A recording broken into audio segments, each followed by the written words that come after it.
ஓம் நமசிவாய வாழ்க. திரு அண்ணாமலையாரை போற்றி. ஓம் குரு வாழ்க. வணக்கம். புது வசந்தம் டிவி அன்பர்கள் அனைவருக்கும் இந்த சிவடியேன் சிவகுருஜி சிவராஜனின் அன்பு கலந்த வணக்கங்கள். நாம் இந்த வீடியோவில் பார்த்திங்கன்னா பிப்ரவரி மாத பலன்கள் பார்க்க போகிறோம். ஏன்னா ஒவ்வொரு மாதமும் நம்ம கிரக பயிற்சி போட்டு இருக்கோம்.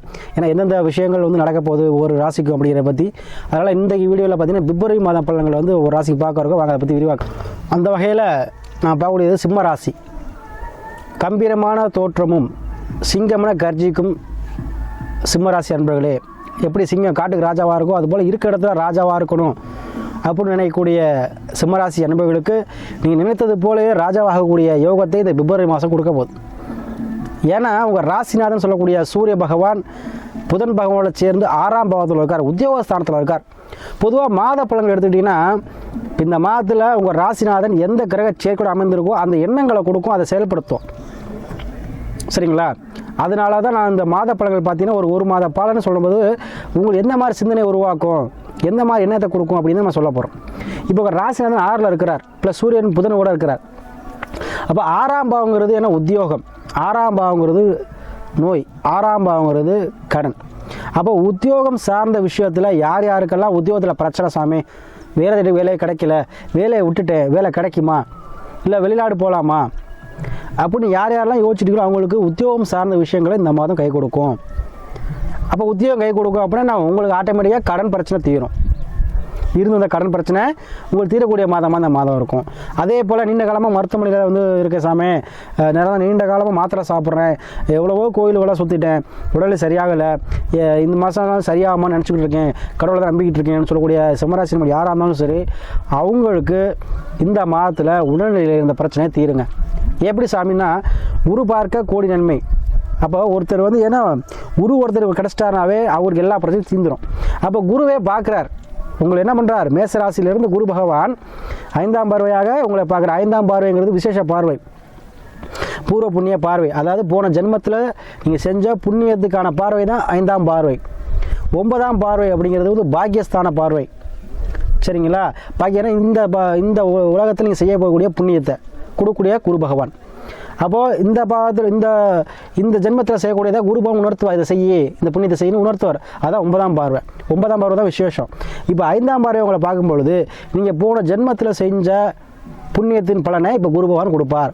அப்போ இப்போ என்ன பண்ணுறார்? 5ஆம் பார்வை உங்களை பார்க்குறார். அப்போ உங்கள் ராசிநாதன் 6ல் இருக்கும்பொழுது உங்கள் ராசிக்கு குரு பார்வை இருக்குது. சரிங்களா? அதனால் அதே போல் உங்களுடைய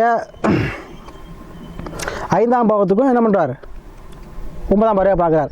அப்போது உங்களுடைய ராசிநாதன் பார்க்கும்பொழுது உங்களுக்கு உத்தியோகம் சார்ந்த விஷயங்கள், கடன் சார்ந்த விஷயங்கள், பிணி சார்ந்த விஷயம் எல்லாமே சரியாக போகுது. அதே போல் பூர்வ புண்ணியத்தையும் பார்க்குறார். அப்போ பூர்வம் சார்ந்த விஷயத்தில் இருந்த பிரச்சனை, பூர்வீகத்தில் உள்ள இட பிரச்சனை, பூர்வீகத்தில் இருந்த காசு பண பிரச்சனை, இதெல்லாம் உங்களுக்கு தீர போகுதுங்க. அதே போல் பூர்வீகத்தில் ஒரு சொந்தமாக இடம் வாங்க போகிறீங்க, ஒரு வண்டி வாங்க சேர்க்கை வாங்க போகிறீங்க, அங்கே வீடு கட்டுற அமைப்பை கொடுக்க போகுது. அதே போல் பூர்வீகத்துக்கு போயிட்டு அங்கே போயிட்டு உங்களுக்கு என்ன பண்ண போகுது? சொந்தமாக தொழில் ஆரம்பிக்கிறதோ ஏதோ ஒரு வகையில் உங்களுக்கு தன லாபத்தை கொடுக்கக்கூடிய மாதமாக இந்த மாதம் அமையும். சிலர் யோசிச்சுட்டு இருப்பீங்க, பூர்வீகத்துக்கு போகலாமா, வெளிநாடே இருப்பீங்க, மெட்ராஸில் இருப்பீங்க, சிங்கப்பூரில் இருப்பீங்க, எங்கேயோ இருப்பீங்க, பூர்வீகத்தில் வீடியோஸை கட்டணும், நமக்குன்னு சொந்த இடத்துல வீடியோஸை கட்டலாமா, இல்லை பூர்வீகத்தில் போய் தொழில் பண்ணலாமா, இந்த மாதிரி யோசிச்சுட்டு சிம்மராசி யாராக இருந்தாலும் சரி அவங்களுக்கு கண்டிப்பாக இந்த மாதத்தில் அது செய்யக்கூடிய சூழ்நிலை உருவாக்கி கொடுக்கும். அதே போல் உங்களுக்கு 7ல் சனி பகவான் இருக்கார்.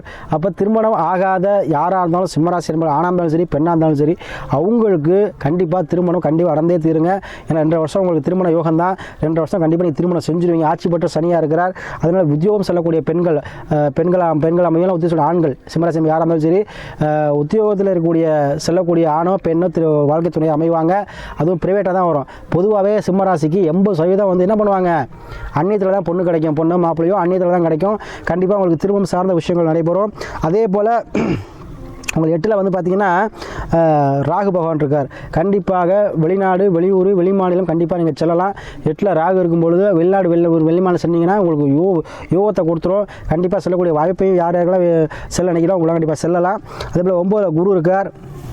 கண்டிப்பாக குரு பகவான் 9ல் இருக்கும் பொழுது உங்களுக்கு இந்த கண்டிப்பாக கிட்டத்தட்ட ஒரு 6-7 மாதங்கள் சொல்லலாம்.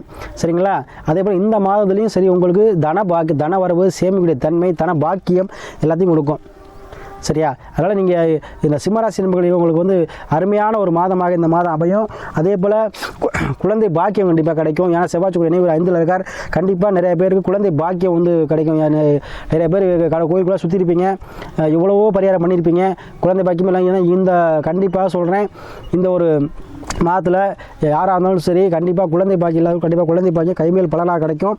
அதே போல் உங்களுக்கு பார்த்தீங்கன்னா 3ல் கேது இருக்கிறார், 2ல் கேது இருக்கார், புரியுதுங்களா? 2ல் கேது இருக்கிறார். கண்டிப்பாக வருமானம் சார்ந்த விஷயத்தில் இருந்த பிரச்சனைகள் தீரும். சரிங்களா? 2ல் கேது இருக்கு சாமி, வருமானத்தை தடை செய்யுமா? அதெல்லாம் கண்டிப்பாக செய்யாது.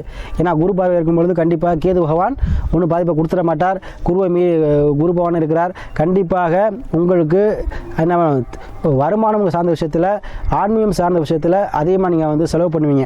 சரிங்களா? ஆன்மீகம் சார்ந்த தொழில் இருக்கக்கூடியவங்களுக்கு அதிகமாக வருமானம் கிடைக்கும். அதே போல் சிம்மராசி நண்பர்கள் ஆன்மீகம் சார்ந்த விஷயத்தில் அதிகமாக ஈடுபாடு செய்வீங்க.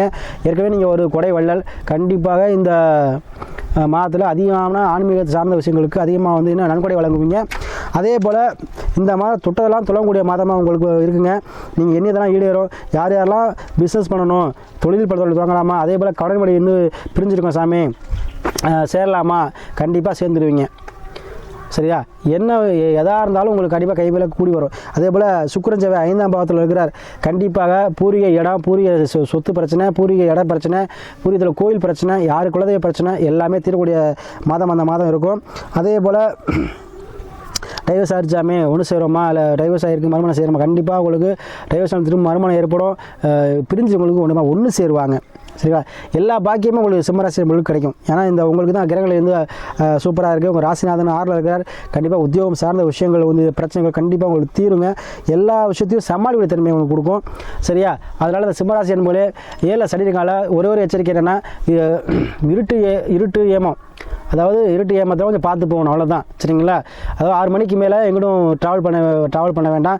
6 மணிக்கு மேலே இருட்டில் எங்கேயும் பயணம் மேற்கொள்ள வேண்டாம். இதுதான் இவங்க கவனமாக இருக்கணும். சரியா? மற்றபடி எல்லா விஷயமும் நல்லா தான் இருக்குது. அதை மட்டும் கவனிங்க. ஏன்னா எல்லாருமே வீடியோவில் கமெண்டில் கேட்குறது என்ன நல்லது சொல்கிறீங்க, கொஞ்சம் எச்சரிக்கையும் சொல்லுங்கள் அப்படின்னு சொல்கிறாங்க. அதனால் அதையும் நம்ம சொல்ல வேண்டிய கடமை நமக்கு இருக்குது. அதனால் 6 மணிக்கு மேலே இருட்டில் வந்து பயணம் மேற்கொள்கிறதோ வண்டி வாகனத்தில் போகிறதோ தவிர்த்துக்கங்க. சரிங்களா? மற்றபடி எந்த விஷயமும் உங்களுக்கு பாதிக்காது. ஆயிலெலாம் நல்லா கெட்டியாக இருக்குது.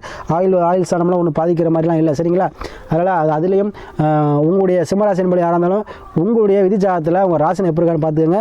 அதுக்கேற்றப்ப முடிவெடுங்க. உங்களுக்கு எல்லாமே சக்ஸஸாக முடியுங்க. இந்த மாதம் உங்களுக்கு அருமையான மாதம்.